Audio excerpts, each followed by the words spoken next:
Hello everyone, travel with motivation के एक नए वीडियो में आप सबका फिर से एक बार स्वागत है। आज मैं बताऊंगी कि आप लोग लाओस कंट्री को कैसे घूम सकते हैं। इस वीडियो में मैं कहीं-कहीं जगह पे लाओ और कहीं-कहीं जगह पे लाओस बोल सकती हूँ क्योंकि आप ये दोनों को प्रोनाउंसिएशन कर सकते हैं। तो चलिए बिना लेट किए हम लोग शुरू करते हैं। इस वीडियो में आपको पूरा डिटेल्स मिलेगा कि आप इंडिया से कैसे लाओस जा सकते हैं, कैसे ट्रेन टिकट बुक कर सकते हैं, कैसे बस का टिकट बुक कर सकते हैं और होटल से लेके क्या क्या देखेंगे। तो वीडियो को एंड तक जरूर देखना।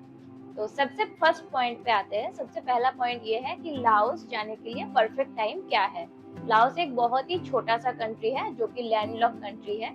तो वो कंट्री घूमने के लिए आपको कोई भी टाइम आप जा सकते हो। इसको हम लोग 3 पार्ट में डिवाइड करेंगे। फर्स्ट पार्ट है नवंबर से फरवरी, जो कि है एकदम विंटर टाइम, लेकिन बहुत ज्यादा ठंडी यहाँ पे होता नहीं है, तो आप इस टाइम पे जा सकते हैं। मार्च से अप्रैल अगर आप जाओगे तो आपको बहुत ज्यादा गर्मी मिलेगा, ह्यूमिडिटी मिलेगा, तो वो भी ठीक ठाक टाइम है। और बजट फ्रेंडली जो लोग जाते हैं उसके लिए मार्च टू अप्रैल बहुत ही अच्छा टाइम है। उसके बाद आते हैं हम लोग मई से अक्टूबर। ये टाइम में वहां पे चलता है रेनी सीजन। तो अगर आपको बहुत ज्यादा ग्रीनरी देखना है, स्लश में मजे करने हैं और वहाँ का सबसे खूबसूरत वाटरफॉल ख्वांगसी वाटरफॉल जो कि लुआंग प्रबांग में है, वहां पे जाना है और उसका खूबसूरती देखना है, तो आप लोग रेनी सीजन में भी जा सकते हैं। तो अभी आते हैं कि इंडिया से आप लोग लाओस कैसे जाओगे। लाओस में आपको 2 इंटरनेशनल एयरपोर्ट मिलेंगे, एक है वियंटियन में, एक है लुआंग प्रबांग में। तो या तो आप वियंटियन में उतर के वियंटियन, वांगवियंग, लुआंग प्रबांग जा सकते हैं, नहीं तो लुआंग प्रबांग में उतर के लुआंग प्रबांग, वांगवियंग, वियंटियन जा सकते हैं। तो अगर आप इंडिया से फ्लाइट लेते हैं तो लाओस के लिए इंडिया से डायरेक्ट कोई भी फ्लाइट नहीं है। जितने भी फ्लाइट से सब में ले ओवर होंगे, या तो आपको थाईलैंड में ले ओवर मिलेगा, नहीं तो मलेशिया में मिलेगा। लेकिन जो मोस्ट इम्पोर्टेंट और सबसे ज्यादा पूछने वाला बात मेरे पास आया है क्वेश्चन, कि हम लोग ट्रेन से थाईलैंड से लाओस कैसे गए।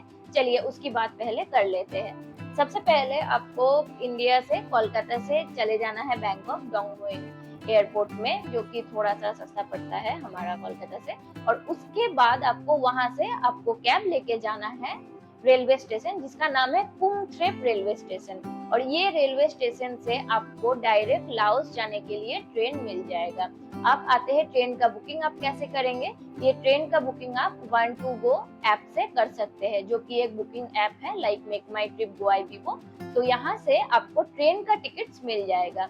अब ट्रेन का टिकट्स में बहुत सारे कैटेगरीज है, जैसे कि 275 थाई भाट में आपको नॉन एसी ऐसे एक पंखा वाला नॉर्मल सा ट्रेन मिलेगा। 575 भाट में आपको चेयर कार एसी का ट्रेन टिकट मिल जाएगा। और ये एक ओवरनाइट जर्नी रहता है, जो आपका कुंगथ्रेप रेलवे स्टेशन बैंकॉक से खमसाबाद वियंटियन तक लेके जाएगा। तो आप लोग रात में बैठोगे ट्रेन में, जैसे कि 8 साढ़े 8 बजे, तो सुबह 6 बजे तक आप लोग वहां पे पहुंच जाओगे। तो ये हो गया आपका ट्रेन का प्राइसिंग और आपका कैब। तो अगर आप फ्लाइट में ही राउंड ट्रिप बुक कर लेते हैं तो उसके लिए आपको ऑलमोस्ट 30 से 35,000 रुपीज पे करने पड़ेंगे। और अभी जैसे फ्लाइट का फेयर बढ़ रहा है तो मुझे लगता है कि 40 से 45 आपको चल जाएगा।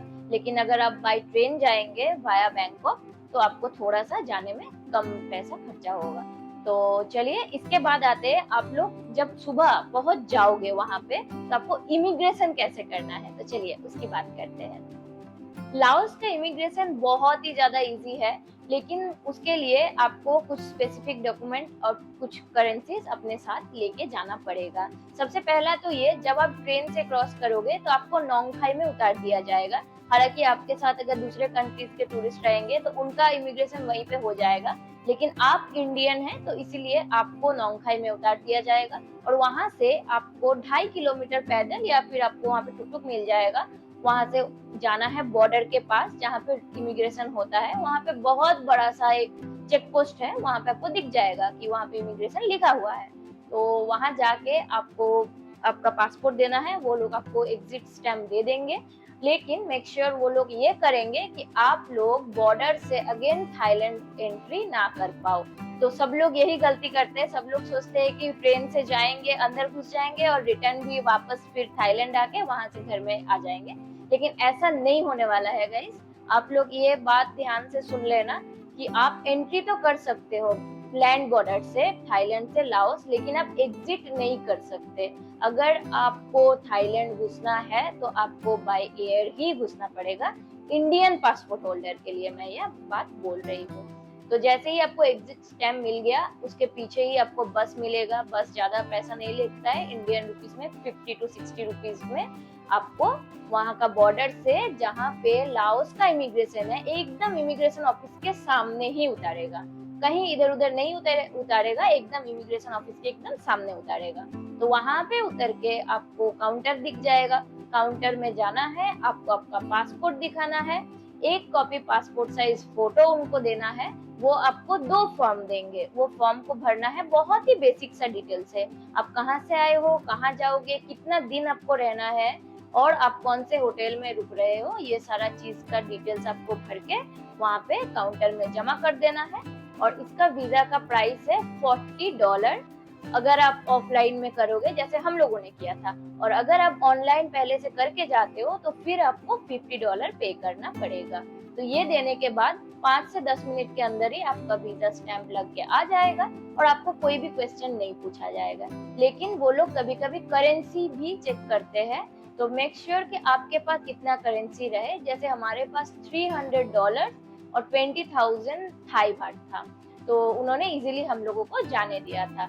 और एक बात है, जितने भी आपके पास नोट रहेंगे, स्पेशली जितने भी डॉलर रहेंगे, वो सारा डॉलर एकदम नए होने चाहिए, ना ही उसमें कोई दाग, ना ही वो पुराने, ना ही वो फटे हुए। कोई भी डॉलर वहाँ पे एक्सेप्टेबल नहीं है। तो आप लोग जब भी डॉलर लेके जाओगे तो एकदम साफ सुथरा और कड़क डॉलर लेके जाना। ओके, तो इमिग्रेशन प्रोसेस आप लोगों को समझ में आ गया। इसके बाद चलते हैं सिम के लिए। आप जिस बस स्टॉप पे उतरोगे, जहाँ से आप इमिग्रेशन का स्टैंप आपको मिलेगा, उसके बगल में ही आपको दिखेगा न्यूटन इंटरनेशनल बोल के एक दुकान।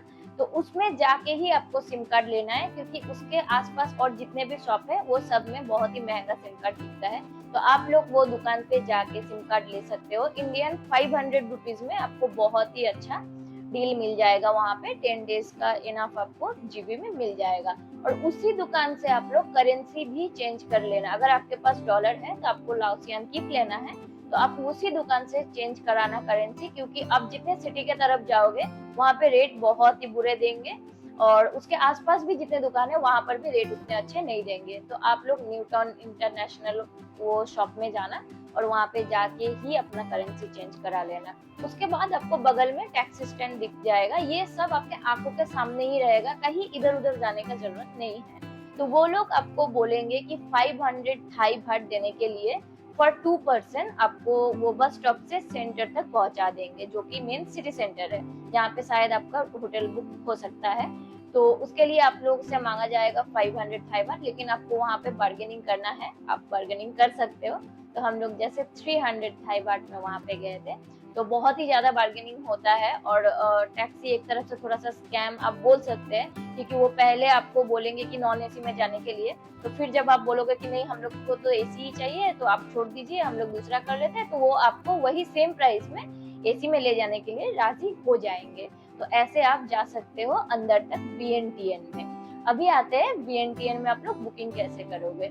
गोआईबिबो हम लोगों ने बुक किया था अगोड़ा से, या फिर booking.com। ये 3 ट्रस्टेड ऐप से आप पूरे लाओस में कहीं पर भी बुकिंग कर सकते हैं। और अगर आप सिंगल है तो आपको इंडियन 700 से 800 रुपीज में, और अगर आप 2 पर्सन या 3 पर्सन है तो आपको 1500 से 2000 के अंदर में अच्छा खासा रहने का room, neat and clean bathroom, attach bathroom with wifi मिल जाएगा।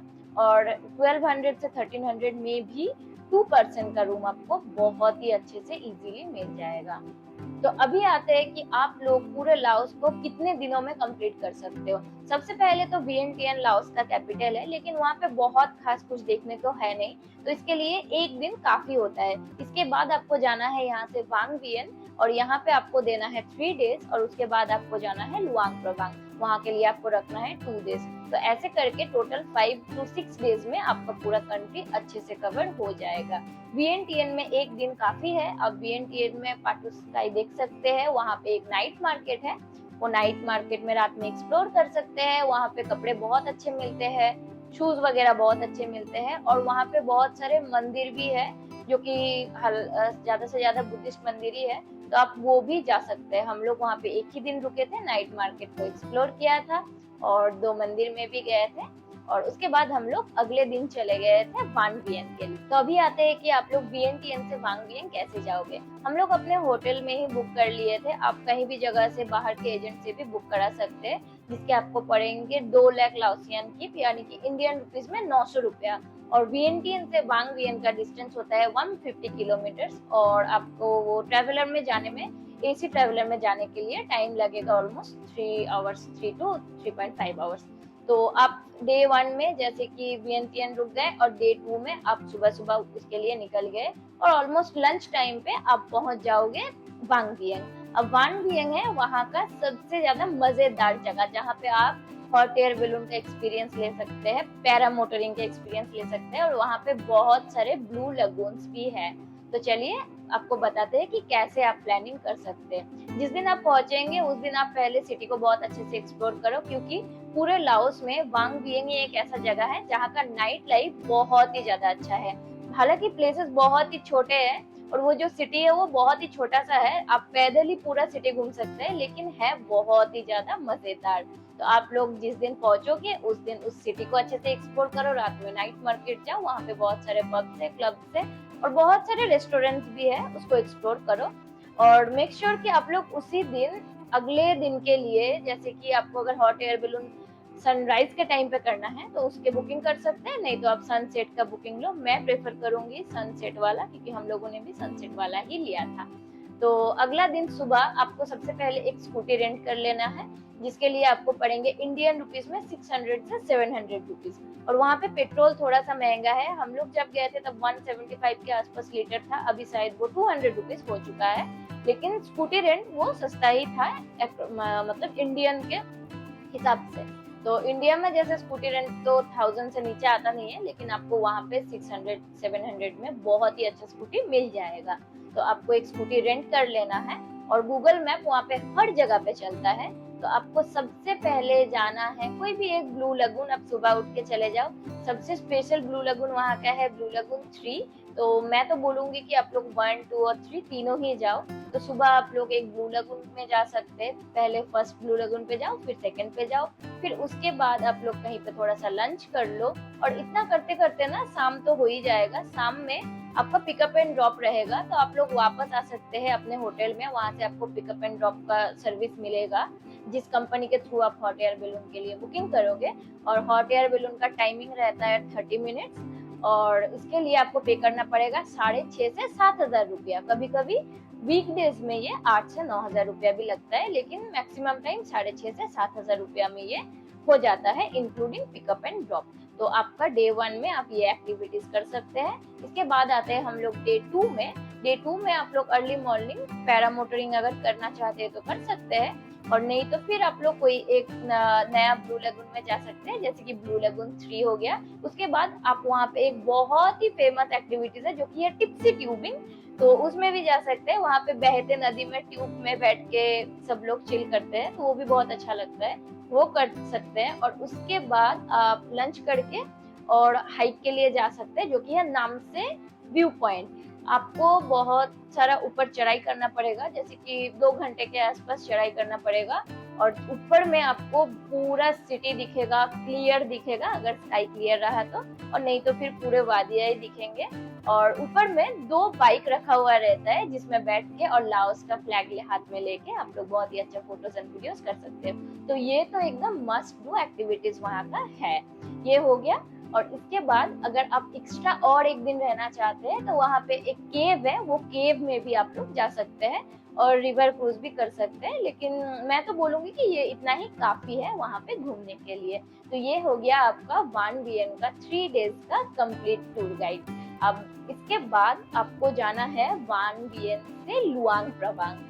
तो इसके बाद हम लोग वान वियन से लुआंग प्रवांग कैसे जाएंगे, इसको भी आप 2 टाइप से जा सकते हैं, बाय रोड भी जा सकते हैं या फिर ट्रेन से जा सकते हैं। मैं प्रेफर करूंगी ट्रेन से जाना, क्योंकि मैं खुद एक बार ट्रेन से जा चुकी हूँ। और पूरे लाओस में आपको चाइना का काफी सारा बुलेट ट्रेन दिखेगा, तो अगर आप लाओस जाते हो तो एक बार बुलेट ट्रेन का एक्सपीरियंस जरूर करना।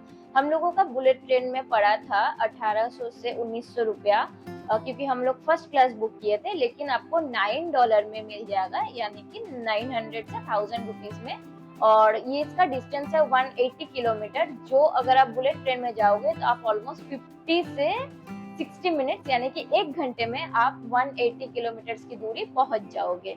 तो हम लोग भी बुलेट ट्रेन से ही गए थे, और इसका टिकट भी हम लोगों ने बुक किया था 120 ऐप से, तो आप लोग उसी से बुक कर सकते हैं। और लुआंग प्रबांग के लिए आपको 2 डेज रखना है, 2 डेज वहाँ के लिए काफी है। और ये एक काफी पुराना और हेरिटेज एक सिटी है। सबसे ज्यादा बॉम्बिंग इसी जगह पे हुआ था। 9 साल से यूएसए ने लाओस के इस पर्टिकुलर एक एरिया पे हर 8 मिनट में बॉम्बिंग किया था, और उसके बाद भी यहाँ का कल्चर इतना अच्छा है, आपको जाके लगेगा कि बहुत ही एक पुराना कोई शहर में हम लोग आ गए हैं। तो आप लोग यहाँ पे जा सकते हैं। जाके डे 1 तो एज यूजुअल आपको सिटी घूमना है, सिटी टूर करना है। और यहाँ का नाइट मार्केट सबसे ज्यादा फेमस है, क्योंकि उस टाइम पे जो बॉम्बिंग हुआ था उसका जो पार्ट्स है, पार्टिकल्स है, उससे आपको यहाँ पे ब्रेसलेट मिल जाएंगे, घर के लिए सोवेनियर मिल जाएंगे, और बहुत ही कुछ मिल जाएगा। तो आप लोग जरूर यहाँ पे जाना। और उसके बाद अगला दिन सुबह सुबह आप यहाँ पर भी एक स्कूटी रेंट कर लेना, जिसके वही सेम ही प्राइस होंगे जैसा कि बांगबिंग में था।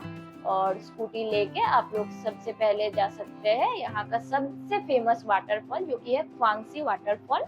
तो ये लगभग 25 से 26 किलोमीटर, 25 टू 26 किलोमीटर की दूरी पर है, और इसको जाने में 1 घंटे लग जाएंगे। और रोड काफी अच्छा है और बहुत ही सेफ है, तो आप लोग जा सकते हैं। और वहां पे जाके आपको रखना पड़ेगा स्कूटी पार्किंग में, जिसका चार्जेस है 5000 लाओसियन की। और उसके बाद आपको अंदर जाना है। अंदर में आपको पर पर्सन पड़ेंगे 50,000 लाओसियन की पर पर्सन इंडियन के लिए। तो 2 टिकट्स आप ले लो, और टिकट्स लेके आप अंदर जाओगे तो वहाँ पे आपको फ्री में बगी सर्विस मिल जाएगा। वो आपको डायरेक्ट लेके चले जाएंगे ख्वांगसी वाटरफॉल के मेन गेट के पास। उसके बाद आप एंटर करके वहाँ पे पूरा दिन रह सकते हैं, वहाँ पे नहा सकते हैं। और वाटरफॉल काफी सुंदर है गाइस, मेरे छोटे शॉर्ट वीडियोस में आप लोग जाके वो देख सकते हैं, और वीडियोस को मैं यहाँ पर भी अटैच कर दूंगी। तो ख्वांगसी वाटरफॉल देख के आप लोग वापस आके वहाँ पे रेस्टोरेंट में खाना खा सकते हैं, और शाम में फिर से एक बार नाइट मार्केट चले जाना। और अगले दिन सुबह सुबह उठ के आप वहाँ पे माउंट फूजी का एक हाइकिंग कर सकते हैं, जो ज्यादा नहीं 300 स्टेप्स में कंप्लीट हो जाता है। या तो आप सनराइज में जाओ, नहीं तो आप सनसेट में भी वहाँ पे जा सकते हैं। 5:30 बजे 6 बजे वो बंद हो जाता है, तो आप लोग उसके पहले ही चले जाना। और 300 स्टेप चढ़ के आप लोगों को ऊपर से पूरा लुआंग प्रबांग शहर दिखेगा एकदम क्लियर। उसके साथ मेकोंग रिवर दिखेगा, जो वियतनाम से बह के लाओस में आता है। तो ये काफी सुंदर नजारा है, एकदम मस्ट विजिट है, आप लोग वहाँ पे जरूर जाना। और उसके बाद शाम में वो आप लोग हाइक करने के बाद नीचे आ जाओ, और आके वहाँ पे मेकोंग रिवर के ऊपर एक शिप में बैठ के, रेस्टोरेंट टाइप का जो शिप होता है उसमें बैठ के इवनिंग अच्छे से एंजॉय कर सकते हैं। लुआंग प्रबांग में और भी एक राजा का महल है, उसमें भी आप जा सकते हैं, जो 12:30 बजे ओपन होता है, और उसके बाद 3 बजे वो बंद हो जाता है। और एक चाइनीज टेम्पल है, वो भी काफी सुंदर है। तो हम लोगों ने ये सारा ही कवर किया था। चाइनीज टेम्पल के लिए भी आपको पे करना पड़ेगा 50,000 लाओसियन की ईच। तो ये हो गया पूरा लाओस का आइटिनरी, कहाँ से कैसे जाना है, कहाँ से क्या बुक करना है। और हमारा वांग बिएग में रूम का रेंट था 1600 फॉर 2 पर्सन। और लुआंग प्रबांग में भी ऑलमोस्ट वैसा ही था, 1500 to 1600 फॉर 2 पर्सन। तो आप लोग डेज काउंट कर लेना, और मैं वीडियोस के एंड पे सारा ट्रिप का बजट बता दूंगी। और लुआंग प्रबांग को यूनेस्को वर्ल्ड हेरिटेज का खिताब भी मिल चुका है, तो आप लोग लुआंग प्रबांग को बिल्कुल स्किप मत करना। और इसके साथ अगर आप लोग और 2 डेज ऐड करना चाहते हैं, तो आप लोग पाक से भी घूम के आ सकते हैं, जो हम लोगों ने स्किप किया था। तो पाक से में आपको जिप लाइन, बंजी जंपिंग, ये सब मिल जाएगा।